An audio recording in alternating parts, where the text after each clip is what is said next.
हरे Krishna Radhe Radhe. Radhe Krishna channel में मैं आप सभी का स्वागत करती हूँ। आज मैं बिहारी जी की बहुत ही सुंदर सी लीला लेकर आई हूँ। क्या आपको पता है बिहारी जी के मंदिर में साल में एक बार ही मंगला आरती होती है। मतलब बस जन्माष्टमी के दिन ही सुबह 4 बजे मंगला आरती की जाती है, लेकिन और किसी भी दिन मंगला आरती नहीं की जाती है। लेकिन इसका क्या कारण है, ये आपने कभी सोचा है? हर मंदिर में सुबह 4 बजे ही मंदिरों में मंगला आरती की जाती है, लेकिन बिहारी जी को 4 बजे क्यों नहीं जगाया जाता है। आशा है हर दिन की तरह आप सभी को ये बांके बिहारी की लीला बहुत ही अच्छी लगेगी। लेकिन लीला सुनने से पहले आप सभी से बस एक ही अनुरोध है, आप हमारे चैनल को सब्सक्राइब कर लीजिए और साथ ही बेल आइकन बटन भी दबा दीजिए ऐसी ही प्यारी प्यारी लीला कथा सुनने के लिए। वृंदावन के छोटे से गांव में सदा ही भगवान की लीला कथा हुआ करती थी। दूर दूर से लोग कथा सुनने आया करते थे। एक बार एक साधारण सा व्यक्ति कथा सुनने के लिए आया और 4 दिन की कथा पूर्ण हो चुकी थी और उसी दिन कथा में श्री कृष्ण की बाल लीला का चर्चा हो रहा था।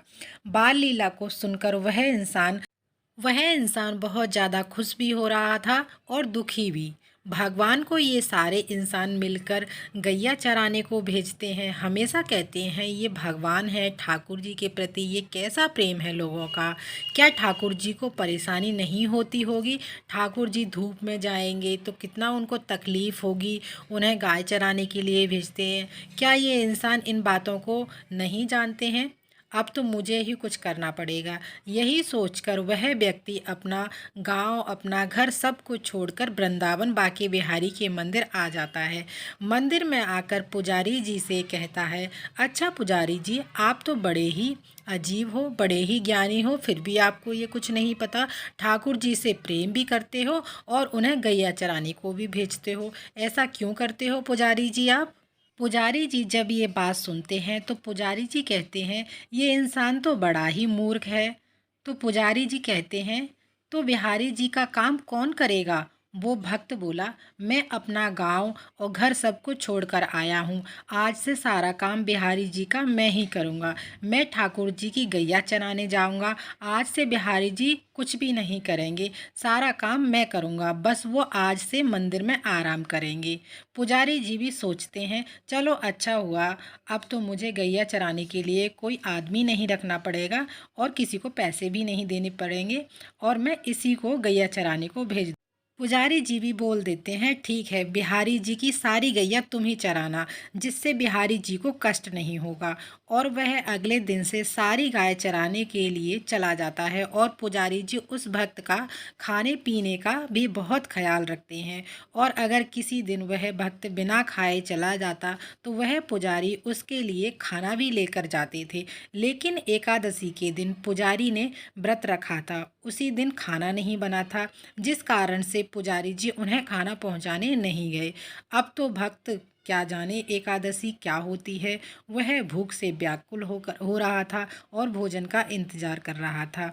तभी एक छोटा सा बालक हाथ में बंसी और माथे पर मोर पंख और वह व्यक्ति को भोजन देने चला। भक्त ने बालक को देखते ही पहचान लिया, यह कोई और नहीं बल्कि बिहारी जी हैं। इसलिए वह भक्त बिहारी जी को देखकर बहुत नाराज हो गया। उन्होंने कहा, मैंने आपके लिए अपना गांव, अपना घर सब कुछ छोड़ दिया है ताकि आपको कोई कष्ट ना हो, और आप इतनी कड़ी धूप में आए हो मुझे खाना देने। किसी ने कहा नहीं आपको, मना नहीं किया आपको? तो जाओ जाओ, अभी जाओ, आप मंदिर में वापस चले जाओ। धूप में रहोगे तो और भी ज़्यादा काले पड़ जाओगे। बिहारी जी भक्त का ऐसा निर्मल प्रेम देखकर बिहारी जी बड़े ही प्रसन्न होते हैं और बिहारी जी उस भक्त को बोलते हैं, अरे तुम पहले खाना खा लो, देखो मैं तुम्हारे लिए अपने दुपट्टे में भोजन बांध कर लाया हूँ। तुम पहले भोजन कर लो, उसके बाद मैं चला जाऊँगा। ये सुनकर भक्त और भी ज़्यादा नाराज़ हो जाते हैं। क्या मैं जब तक खाना खाऊँगा और तुम धूप में खड़े रहोगे? पहले ही तो आप इतने काले हो, आपको बहुत इंतज़ार करना पड़ेगा। जाओ जाओ, तुम अभी मंदिर में वापस चले जाओ। यही कहकर बिहारी जी को मंदिर में भेज देते हैं। और जब शाम को भक्त वापस आता है तो उस पुजारी जी को बहुत डांट लगाते हैं। अच्छा पुजारी जी, आप अब आप मुझे खाना भी नहीं देने आ सकते हो? आपके पास इतना काम है क्या? बहुत ज़्यादा काम रहा था क्या आज? आप मुझे खाना भी नहीं देने गए और बिहारी जी को भेज दिया मुझे खाना देने के लिए। और वह भक्त पुजारी से बोलता है, तुम्हें पता है ना बिहारी जी को कोई कष्ट ना हो, इसलिए मैं अपना गांव घर बार सब कुछ छोड़कर आया हूँ और तुम्हें बिहारी जी को ही भोजन के लिए मुझे देने के लिए भेज दिया। तुम तो बड़े ही निष्ठुर हो, बड़े ही निर्दयी हो। पुजारी जी को बहुत गुस्सा आता है, ये क्या बकवास किए जा रहा है इतनी देर से। ये सब सुनकर ये सब बोलते हैं, पुजारी जी भांग पीकर आया है क्या? मैंने किसी को नहीं भेजा तुझे खाना देने के लिए। आज तो एकादशी है, एकादशी के दिन घर में कोई भोजन नहीं बनता है। वह भक्त बोलता है, ये देखो बिहारी जी मेरे लिए इस दुपट्टे में खाना बांध कर लेकर आए थे। तब पुजारी जी उस भक्त की बातें सुनते ही रह जाते हैं। पुजारी जी को समझ में नहीं आ रहा था ये सब क्या हो रहा है।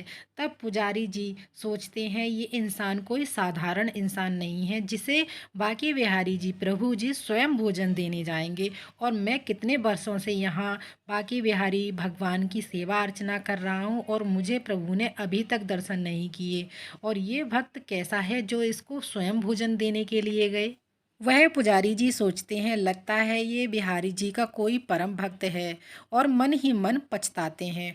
वह उस भक्त से बोलते हैं कि मुझे इससे इतना काम नहीं कराना चाहिए था, इसको मैंने बहुत ज़्यादा कष्ट दिया है, बहुत ज़्यादा कार्य कराया है, मुझे इतना काम नहीं कराना चाहिए था।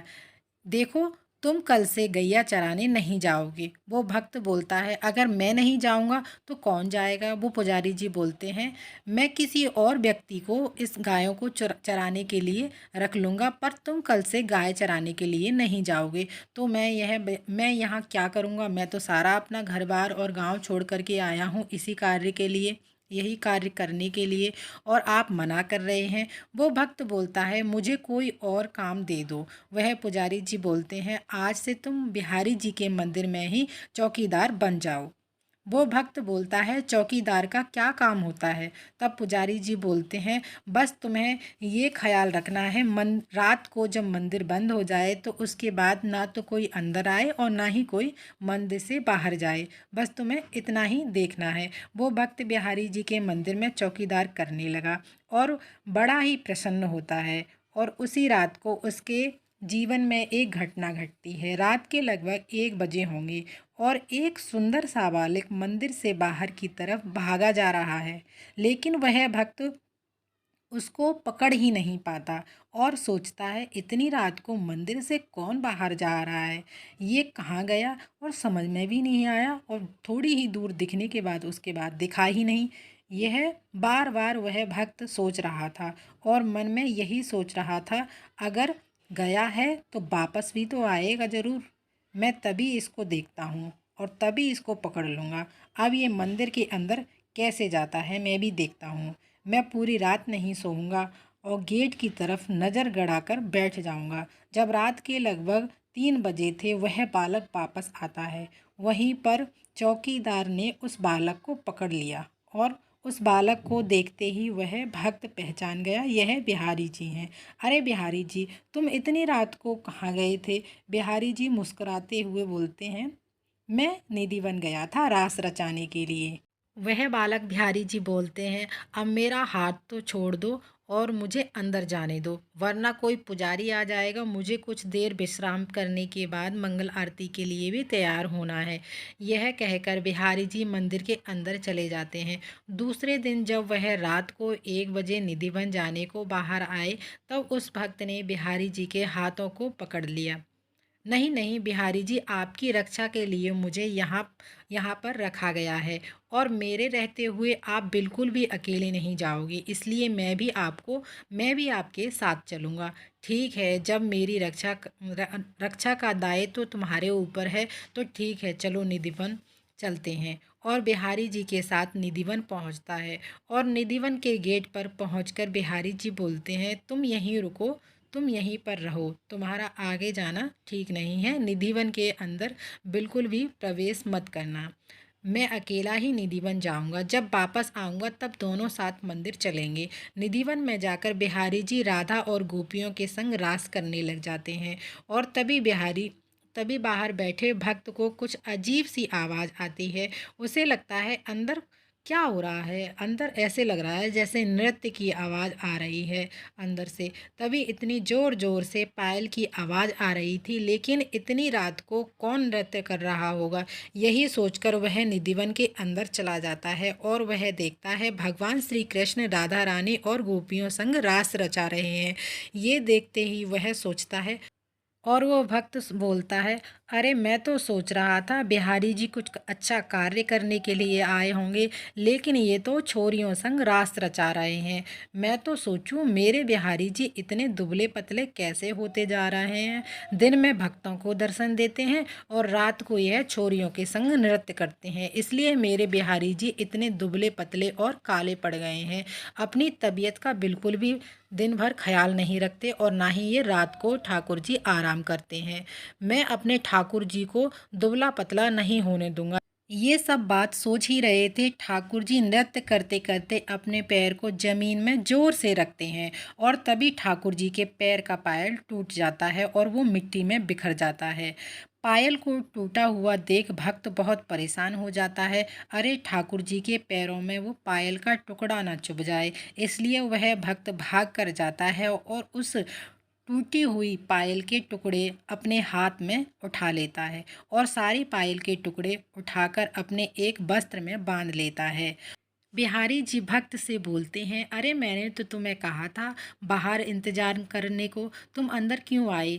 तब सरल इंसान भक्त बिहारी जी से बोलता है, बिहारी जी ऐसा ना चलेगा, आपको तो तबीयत का बिल्कुल भी फिक्र नहीं है, पर मुझे है। तुम अभी मेरे साथ चलो, पूरा दिन भक्त को दर्शन देते हो और रात को नृत्य करते हो, तो विश्राम कब करोगे। चलो चलो अभी वापस चलो। ठाकुर जी के प्रति ऐसा निर्मल प्रेम देखकर राधा रानी और गोपियों और ठाकुर जी बहुत ही प्रसन्न होते हैं और भक्त के साथ मंदिर वापस चले जाते हैं। मंदिर में वापस आने के बाद शयन करते हैं और वह चौकीदार आकर फिर से पहरा देने लगता है और पहरा देते देते उसे कब नींद आ जाती है उसे पता ही नहीं चलता। कुछ देर बाद ही बिहारी जी के मंदिर का पट खुल जाते हैं और पट खुलते ही उसकी नींद खुल जाती है और वह देखता है पुजारी जी मंदिर में आए हैं और वह बिहारी जी को जगाने के लिए अंदर पट खोलने जा रहे हैं। तब वह भक्त पुजारी जी से बोलता है, अरे पुजारी जी क्या कर रहे हो। पुजारी जी बोलते हैं, तुम पागल हो क्या, अब बिहारी जी की मंगला आरती का समय होने वाला है, इसलिए बिहारी जी को जगाने जा रहा हूँ। ये बात सुनते ही वो भक्त नाराज हो जाता है और कहता है, अरे ये क्या बात है, बिहारी जी तो अभी निधिवन से आए हैं, अभी थोड़ी देर पहले ही शयन किया है, थोड़ा तो विश्राम करने दो, थोड़ा और सोने दो। पुजारी जी बोलते हैं, पागल है क्या ये व्यक्ति, जब देखो तब कुछ ना कुछ बोलता ही रहता है। ये सब क्या बोल रहे हो तुम, क्या प्रमाण है तुम्हारे पास जो बिहारी जी निधिवन से आए हैं। बिहारी जी अभी आए हैं, मैं सच बोल रहा हूँ, निधिवन से।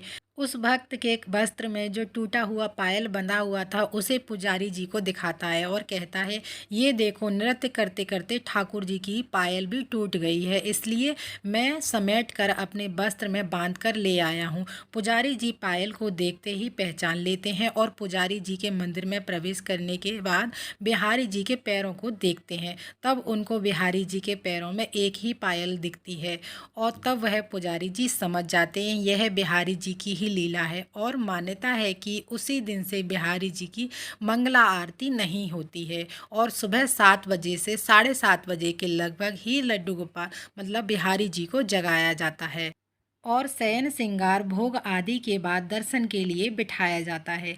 बिहारी जी के मंदिर के विषय में एक बात और जानकर आप हैरान रह जाएंगे। आपने हर किसी मंदिर में घंटा देखा होगा, पर बिहारी जी के मंदिर में आपको कोई भी घंटा देखने को नहीं मिलेगा। मान्यता है कि ठाकुर जी के विश्राम में कोई भी विघ्न ना आए, इसलिए बिहारी जी के मंदिर में घंटा नहीं बजाया जाता है और साल में जन्माष्टमी के दिन ही सुबह 4 बजे मंगला आरती की जाती है। कितनी प्यारी लीला है ना ठाकुर जी की। तो सभी मिलकर बोलिएगा, बाकी बिहारी लाल की जय, राधा रानी की जय। ठीक इसी तरह बिहारी जी अपने भक्त के साथ लीला करते रहते हैं और प्रभु की लीला अपरंपार है। तो अब आप बताइएगा ये बिहारी जी की लीला आपको कैसी लगी? कमेंट करके हमें ज़रूर बताइएगा। अगर आपके पास भी कोई लड्डू गोपाल की लीला है तो हमारे साथ शेयर कर सकते हैं, कमेंट में बताइएगा, हम आपको लिंक भेज देंगे।